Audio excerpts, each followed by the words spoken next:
What's going on, guys and girls? It's Ghost Robo, and welcome to Gears of War 5. Yeah, everything yesterday got announced for 2020, but the number that made me happy was 5, because Gears of War 5 is out in just 90 days, and I had the chance to with their brand new Escape mode, and I got to record it for all of you in luscious, lovely, beautiful 4K. So you're checking out Gears of War 5 multiplayer, cooperative multiplayer, in 4K on Xbox One X. This brand new mode was unveiled at E3, and it's really cool. They didn't give a whole lot of details during the presentation, which I found kind of surprising. They showed that trailer, but gameplay was surprisingly absent. Well, now you have your fix, because I'm bringing you a full round of Escape, and I'll give you all the details I learned. That's an alarm. E3 is a busy time, and it's such a busy time that we need to get this countdown going. I got to get on to the gameplay and on to this round. I'm playing as Lonnie. There were 3 characters for us to pick from: a scout, more of a tank, and then more of a support. The visuals here are very, very cool. Definitely let me know what you think of it in the comments down below. Hit that like button if you enjoy the video and are pumped for Gears 5, and the fact that it comes so soon. This big, beefy beastie, very nice, very lovely. If you're into tentacles, you get a lot of that here. Going into the hive,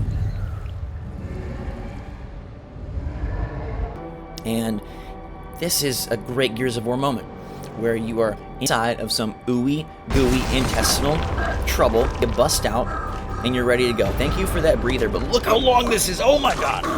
That split second kind of gave me the chills. Like, she pulls that out of her mouth. Ugh. I'm the scout. She is melee focused and has an incredible special, because each character does ultimate ability that they will utilize as a build-up. So you start here in the hive. What's the point of Escape? Initially, I thought it was kind of like from Call of Duty. Maybe it was the Gears equivalent of that.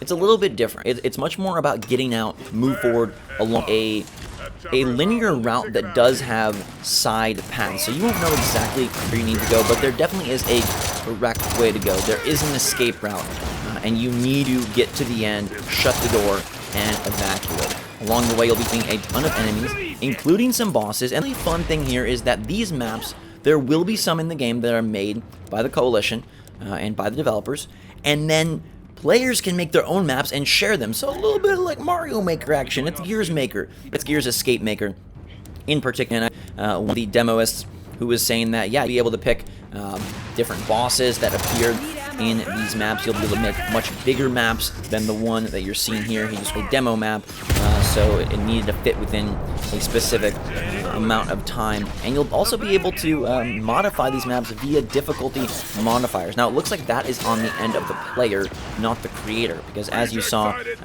at the there, I selected more enemies, which upped the difficulty to intermediate. You could have added stronger enemies, and I'm sure there'll be more modifiers as you go. Plus, you can use different skill cards to boost your side of the equation to bring balance to the hive. Now, I am completely out of ammo. You start with a very limited amount. One of the characters here can bring in an ammo drop, but doesn't have that ability yet.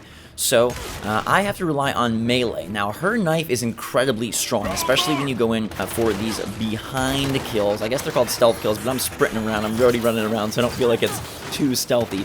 But it's stealthy to these rejects, these robots, who are new, as you can see here. They do have a powerful fist, but you can take them out quite quickly. The problem with taking them out is they don't really drop anything. So yes, we're clearing space, and yes, my ult building up, but I don't know. So we're going to find some locusts to get through. You can see that the gas is coming for us. The way you lose in Escape is either all 3 players go down, or you get complete and you succumb to this venomous gas.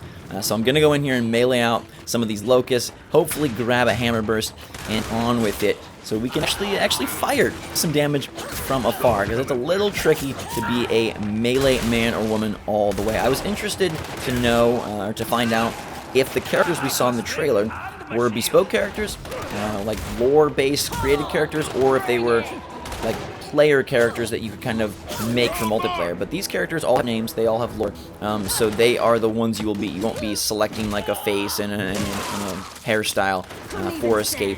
You will be one of the ones you saw, and I'm expecting to have more in the full game. I think 3 is a bit basic, so I bet there'll be more you'll probably unlock as you go. and progress through this mode. I guess as we get into it overall, I thought it was really fun. It's a bit simplistic, and maybe, again, given that it was a demo map, maybe they wanted to keep things on the easier side. But I did feel like I wish there was a bit more complexity, because we kind of just ran through a pretty straightforward path, fought a boss that was pretty straightforward. Well, you'll see that as we go. I have my ultimate ability is a Shoxicle. It's a knife that gets super electrified, and it's fun to use. It's going to affect a bunch of enemies as it chains our melee attacks into a much more powerful elemental multi-enemy melee attack. And I was surprised to see how effective melee was here. I mean, melee's always been a big part of Gears. You got those hefty swings, you got those chainsaw slaps, and you got these knife strikes.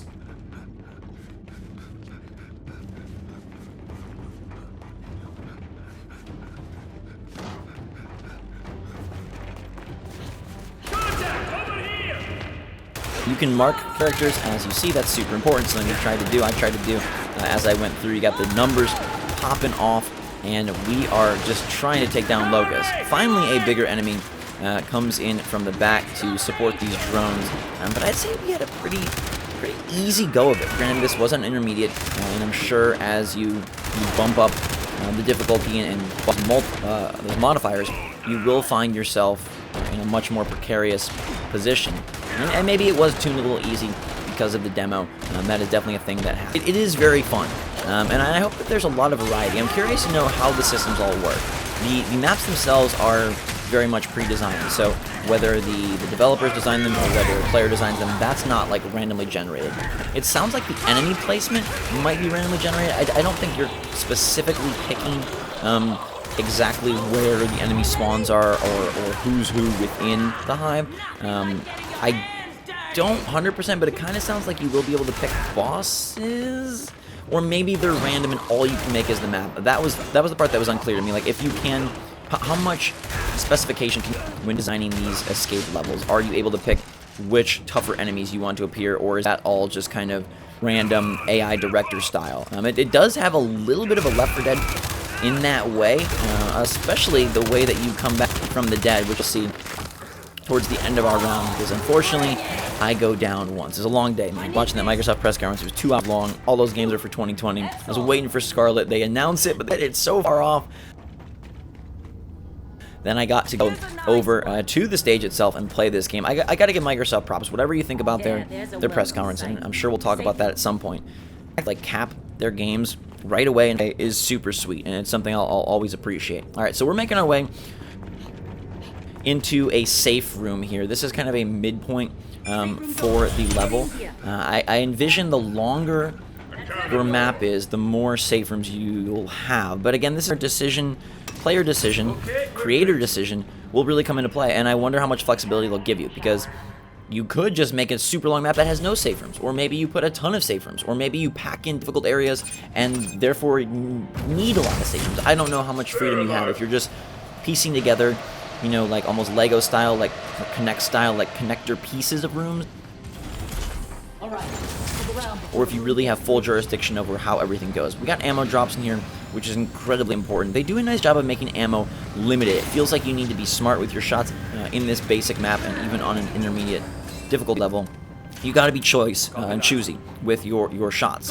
You'll also need to pick up a bunch of weapons and come with a variety of Locust weaponry, and I'm sure you can put other things in here as well. Like, can weapon spawns be something that you control?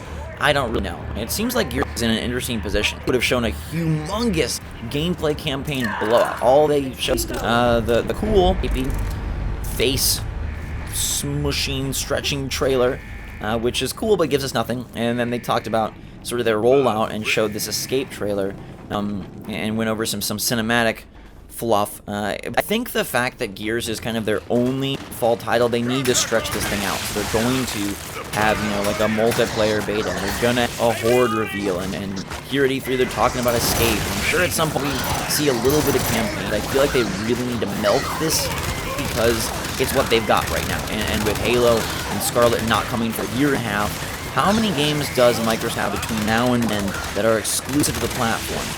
I don't know. I think that number's got to be definitely small, and so they want Gears 5. I think it's going to be phenomenal, and maybe it is kind of cool that we don't know a ton, and you kind of walk in without a notion of exactly how it's going to go, but I would have loved to get some detail how open the campaign is, what they this time around, what's important, what features really stand out, and so far, no, nada. But let's keep moving. I'm getting a little nervous because we're digging deeper. You can see that the Venom smog is encroaching upon us from behind. I never felt threatened by it.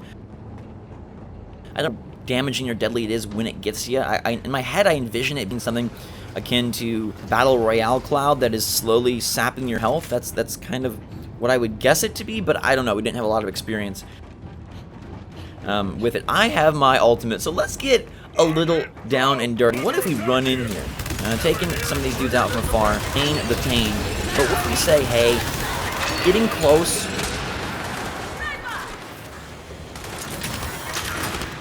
is sometimes more important than staying far away, so let's sprint in here.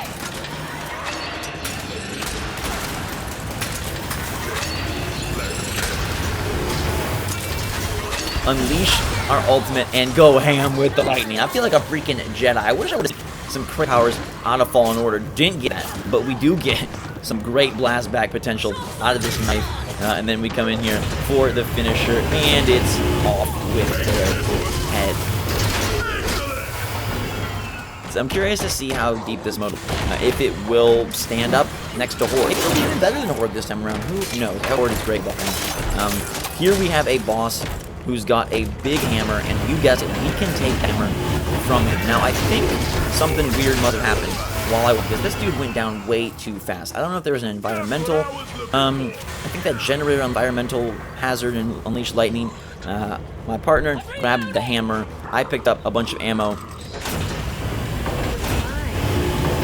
And now we can move into what will end up being sort of the back half, the back third of this escape level. So it's not kind of a different take. It has a constant push, a constant progress, and I think some people will really like that. Obviously, Call of Duty Zombies is its own thing. It is a monstrous, massive, and magical game mode, but I think some people will enjoy the fact that this is a bit more focused. You're not hunting for secrets as much as you are trying to get through, and this took about 15 minutes.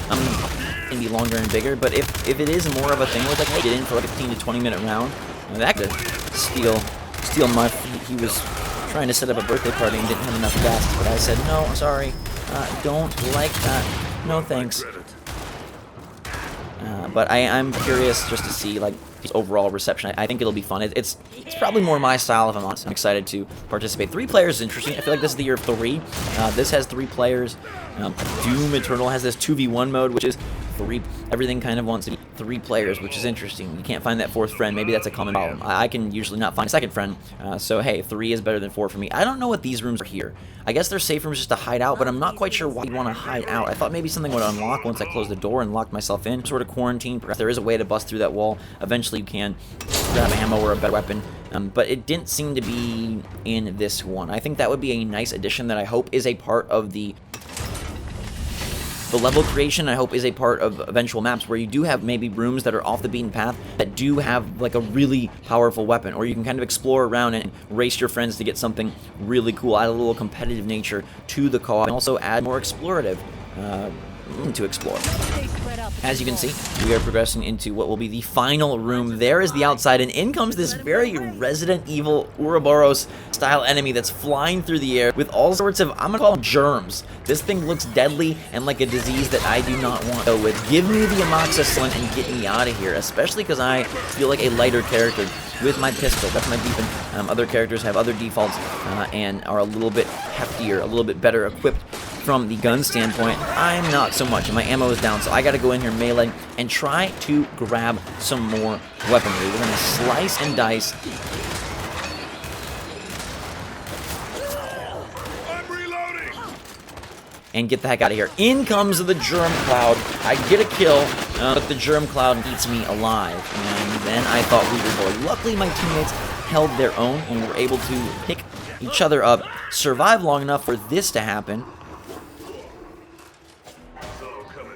apparently you can be found in gross hives. You birth back into the world. For Dead, that's what I was referencing earlier, where you kind of pop back from a door. You can bring your teammates back, so that's a cool concept, and it's not like once you're dead, you're done, because that would be boring if it happens early. You'd be sitting for 50 years, bail out of the log, want that. So let this end. Now, what is... I probably ran past and closed the door. I'm not sure our, conditions or more XP granted if you do kill everything, but I was conflicted about, do I just make a run for the star marker and get the heck out of here, or do we need to kill the boss? There's still a lot up in the air. I feel like this mode, I hope they indicate that would make it super freaking cool. I'm not sure though. Again, we can walk out of there with not a ton of information. Maybe it'll be revealed probably at E3. Maybe we'll come out of this week knowing everything. But as you can see, I can just bust out of here. And I can hit this prompt, close the door. Now, I don't want to keep my teammate there. One is the other is kind of hanging out. But you see, like, the boss creature goop thing is still in here. So could we just bust our way through? The question also becomes, is it possible to just roadie run your way right through these maps and get the heck out? Like, ideally, and just race the safe room and race out. Is there anything requiring me to fight? You can see the night's coming, so thankfully we did move at a quick pace. But is there any reason to stay? And that's one of the big questions I have, because I feel like there needs to be. It's got to be worth it. The enemies do come out as you close the door, so maybe if you don't kill any, it's going to be a big onslaught, a huge bum rush, and you will not be able to fight even as these doors close. But they're pretty quick seconds, and one of us needs to survive until co-op fashion all get out. So TBD on some of the finer notes of Gears 5 Escape. The overarcher paintbrush stroke is that this was a very fun time, and I'm super looking forward to what all they bring, what kind of difficulty they're able to incorporate, how creative and simple that building suite ends up being, and what the are of the safe rooms, drops, enemies, bosses, etc. Let me know your take on Gears 5 Escape in the comments down below. I hope you enjoyed the luscious, lovely gameplay. I know I've been away with something big, and more E3 content as the week continues. Thanks so much, everybody, for watching. Hope you're having a fantastic day. I love you all. I love EA, and so I can't wait to see you soon. Until then, though, drink so much, and we'll see you all.